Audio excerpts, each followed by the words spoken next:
Hi, and welcome to Freedom Fighters Code Gray. This is a show where we discuss human trafficking, an issue that's happening in our own backyard. Please note that some of the content in the show may be triggering, as we will be dealing with topics related to exploitation and trauma. If you or someone you know needs information and support as it relates to human trafficking, you can call the Canadian Human Trafficking Hotline 24/7 at 1-833-900-1010.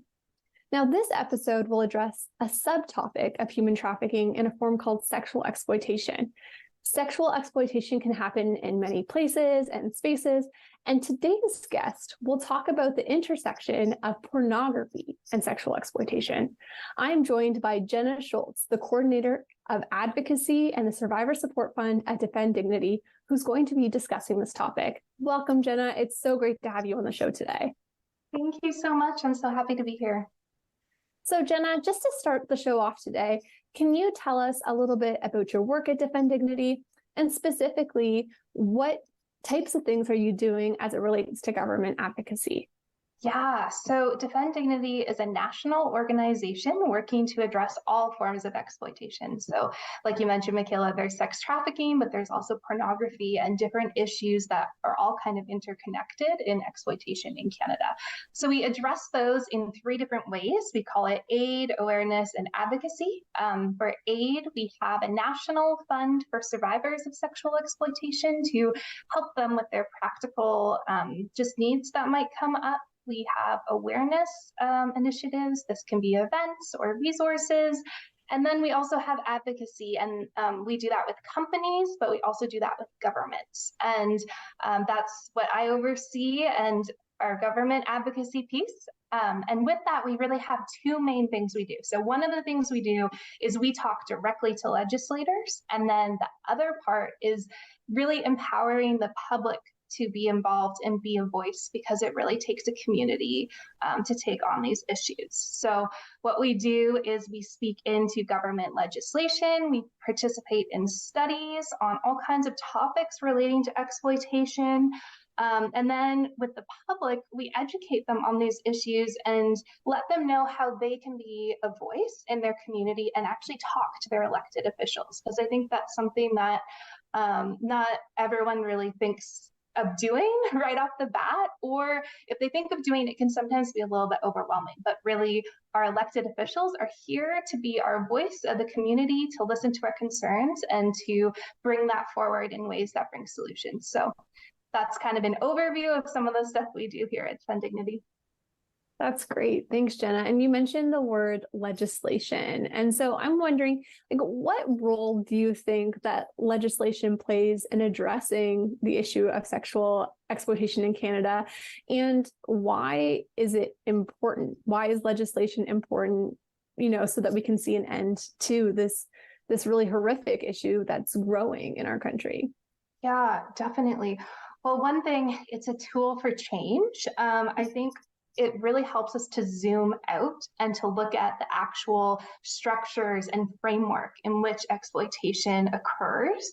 It's a way to look at kind of root issues and address these causes, versus just, responding to something that's happening. It's like, what's the culture? What are the systems? What are the main players? And I think when we talk about exploitation, in many cases, you actually have these big companies and corporations that are directly involved in causing harm, or their actions are causing harm in a way that might not be noticeable, but it is happening. So it's a way to address those power dynamics, because like when you're talking about pornography, I think a lot of people have seen now in the news about Pornhub and MindGeek, just a lot of exploitation happening, and there's individuals being exploited on these platforms. That's a multi-billion-dollar global industry. And so what we really need is we need another entity with just kind of the influence and just the power in a way to hold them accountable and to bring in regulation and to bring in laws, because an individual or just a group or a nonprofit doesn't have that same kind of influence as the government does. So that's just some of the reasons why it's important. That's great. Thanks, Jenna. And you mentioned, in your work at Defend Dignity, you're specifically, trying to encourage people to connect with their MPs and look at different legislation that's happening. So what is an issue right now that you're currently trying to address through legislation? Yeah, so one big issue is that kids are being exposed to pornography online. And when I say kids, I really mean it. Basically, the average age of people being exposed, of young people being exposed to pornography is 11. But we see the range between 7 to 13 is quite common. So when we talk about people being exposed to pornography, sometimes we can think of older teens, and that is the case, but it's also very much the case that we have 7, 8, 9, 10, 11-year-olds being exposed. And unfortunately, in this work, we don't really say, if a kid gets exposed, we're now at the point it's when they're exposed. And that when is often how frequently, and how often is not even one occurrence. So people might be wondering, okay, well, how does this happen, or when does this happen? But really, we are such a global, we just rely so much on technology and on internet for so many things we do. Pornography is freely and widely accessible on the internet. And so sometimes this can be accidental exposure where a kid is curious. They hear a word, or, they're just starting to explore these issues, and they just type it in. And all of a sudden they have all these videos of very extreme, hardcore content. So that can happen. It can happen from a peer showing them on the bus, at school, and playgrounds, at recess. It can be looking things up for a school project. It could be through social media, through video games. There's so many different ways that kids are being exposed. And I think it's just like kids have a natural curiosity and they want to learn. And when they are exposed, it's something that it's very natural to show that to your friends. And I think it's just a situation where kids aren't realizing the harm that this material and this impact can have on them. So it's not really that kids are at fault. It's actually for adults to be the ones to really protect them and to help stop this wide access to pornography that is just bombarding their lives, unfortunately. So this issue that you have highlighted so well, just in terms of, where kids are being exposed to this content, and even like how that might happen, like how are you addressing that issue of exposure through legislation? Yeah. So that's the problem, is that they're being exposed. And the way we want to address this is actually by implementing age verification on pornography sites. And so basically, if you think of the offline world, this already happens. If a kid wanted to access alcohol or go to an X-rated movie, or way back in the day when people would go to a store to rent a pornographic film, all of those things you would have to show your ID and show that you are actually an adult. But on the online world, that doesn't happen. And so age verification is basically a way to take what we do on the offline world and add that protection onto the online world for kids. And so there's so many different ways that you can do this.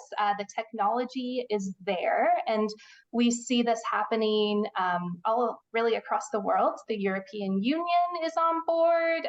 The UK is in the process of developing this. France and Germany already have it in place. Australia is looking into it. We see the States are doing it. And so it really is possible to have these protections in place. And I think we actually have proof of that. If we've talked to people in Germany who have been doing this very, very long time, for just one example. So I think there is potential to do this through legislation. But in Canada, we don't have that yet. And there hasn't really been, some governments have somebody who is a voice for kids or is a voice for online safety, like a whole commissioner, or just a structure set up to make sure that there's safety online. And in Canada, we actually don't have that. So it's quite the work to get online safety for kids advanced. Wow. Thank you for just taking the time to explain about like what's happening globally, right? And where an area, maybe Canada, could grow and be involved in helping to protect children and make safer spaces online. And so you've now kind of talked about, the exposure of pornography and why that's an issue. But I'm wondering if we can just like dive into that even a bit more. Like, what are some of the things that children are being exposed to, and what is research saying about how that is impacting them? Yeah. So I think it's really important to understand that mainstream normal pornography is full of violence and it's very hardcore. So when kids stumble onto a site, what they're seeing is non-consensual acts. What they're seeing is role playing of incest. What they're seeing is so many things that are very, very harmful, and kids see this and they think that it's normal. There was a study by the British Journal of Criminology in 2021, and it was looking at the titles that someone would see when they first go to some of the most popular pornography sites. So they've never looked at different content. There's no algorithms pointing to this. And 1 in 8 titles described violence, and the most common word used was teen. So a kid seeing this is seeing not only violence, but also that the most popular and common way to describe pornography is not an act or a body part, but it is a teen. So they're seeing this as normal behavior, and it's becoming the main sex educator for them. And so basically there's decades worth of peer-reviewed research that is looking at all kinds of different impacts and harms that this can have. There's mental health impacts, anxiety, depression, self-esteem issues, just not feeling good in their own body. There's compulsive behaviors where they see it and then they begin to seek it out more and more, and they don't want to be watching that or seeking it out, but it has that draw to it. And then we also have a really big problem of these stereotypes and unhealthy just situations between gender playing out. And so what you often see is girls are being subjected to violence, and they have to show that it's kind of normal and accepted and wanting that, and boys are the ones perpetrating violence. And so there's no consent, and this is what they're seeing as what's normal for sex, and it's very distressing. Jenna, this is a huge problem, and as difficult as this conversation is today, I'm grateful that you are taking the time to really educate the community on the realities of what's happening. And after we take a short break, I'm just looking forward to continuing this discussion so that we can share resources and tools with the community of how we can protect children in these spaces and what's available to help them from this type of exposure to violence and exploitation. So we'll be back, viewers, after we take a short break.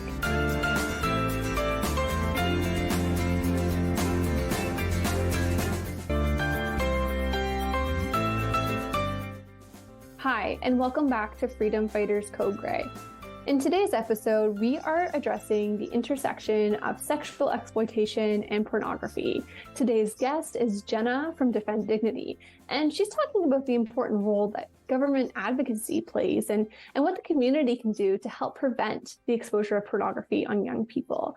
So Jenna, I was wondering, some people might be just tuning into this segment of the show and miss what we talked about earlier. Can you give a high-level overview of what is this issue of pornography exposure to kids, and why are you so concerned about it?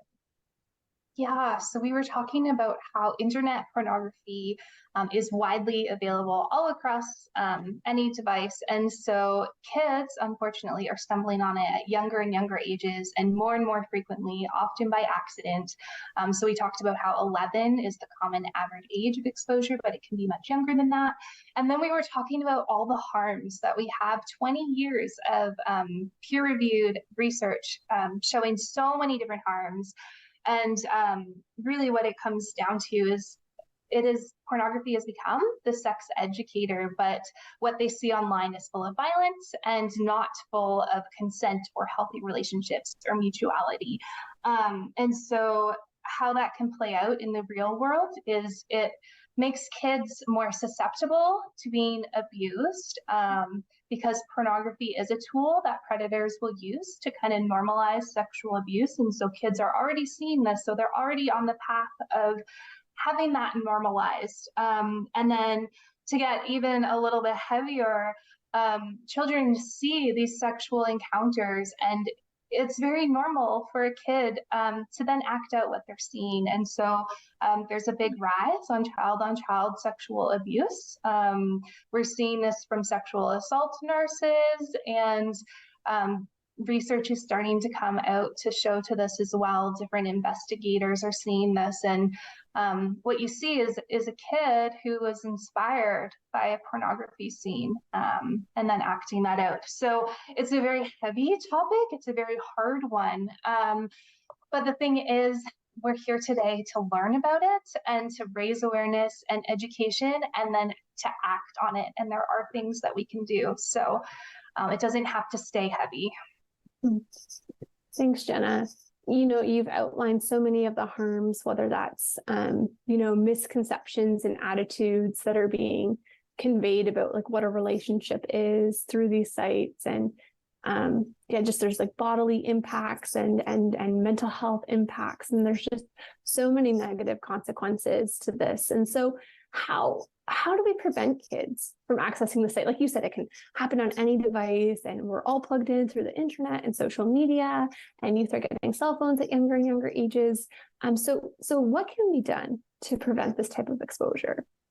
Yeah, so it's actually recognized by the UN that children have rights in the digital space, and they have spoken out and encouraged member states to implement age verification to protect children from harmful content online.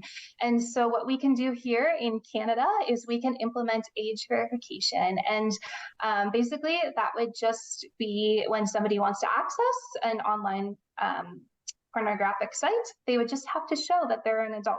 That's the only information they need is yes or no over 18. But the way to do that needs to be robust, because anyone can just click a box, right, and say, yes, I'm over 18. But there's actually technology that allows you to verify age in a much more precise way. And there's all kinds of things you can do to ensure privacy.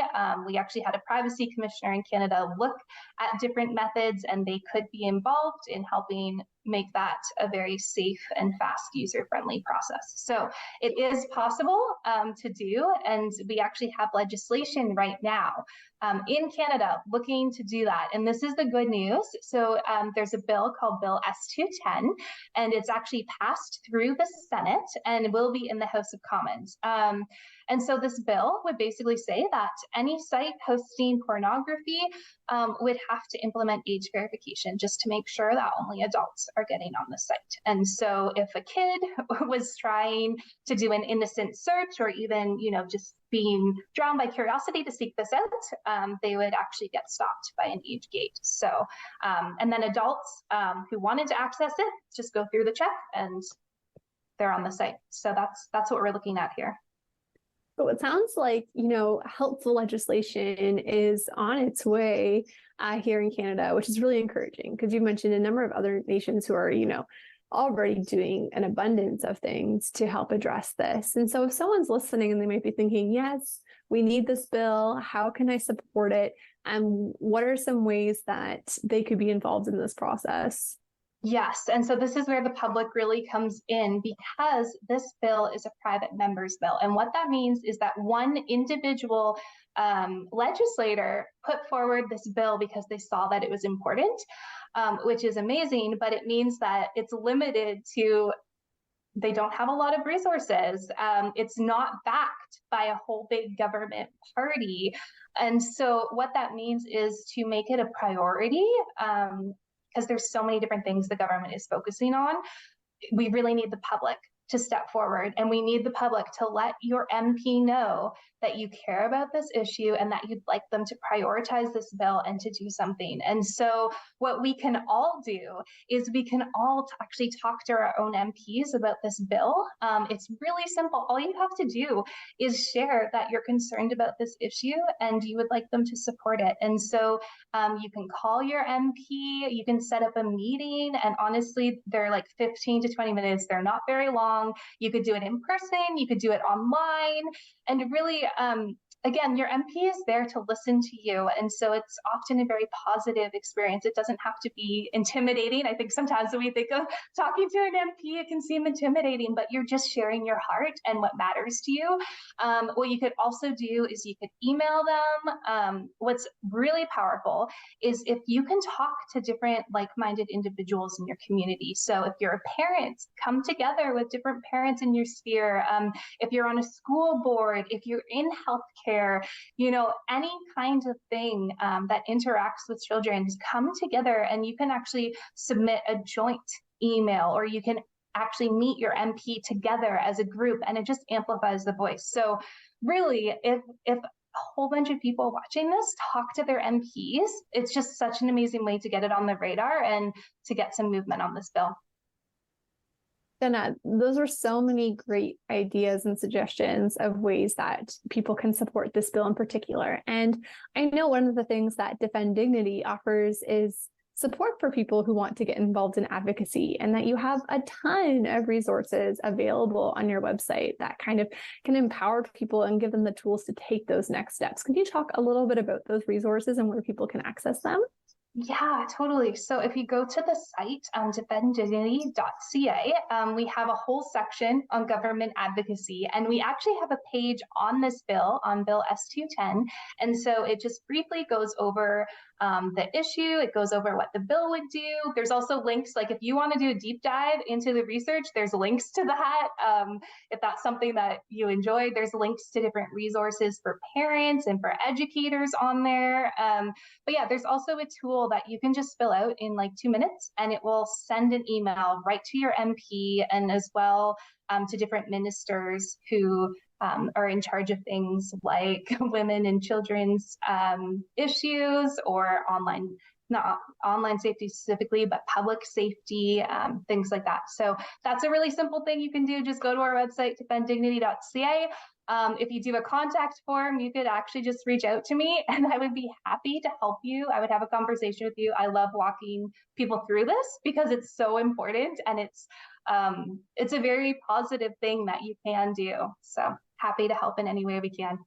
That's amazing. Thanks for just offering your time and willing to support community members to do this really important advocacy work. And I just appreciate you outlining those different ways people can connect, right? Whether that's through email or in person or getting a group together. Because like you said, I think a lot of people think, oh, talking to my member of parliament, how do I go about that? And it can be really intimidating. And you're just helping to make it accessible, because our government is there to represent us. And so having people's voices heard is so important. Now, what advice would you give to a caregiver who is, possibly tuning into the show today and is concerned about their kids? Yeah, I'm so glad you asked that. So the first thing I would say is take a deep breath, and you're not alone. One, every single parent and caregiver out there is dealing with the same issue. And two, there's so many different organizations, groups, and individuals who are so dedicated to protecting kids online, and also to supporting parents and caregivers. So I think we're going to provide some links to different resources, but there's all kinds of things about how do you have these conversations with your children? What do you do if your children has been exposed to pornography? So all of these things that can be very intimidating and overwhelming. There's professionals who are also parents themselves.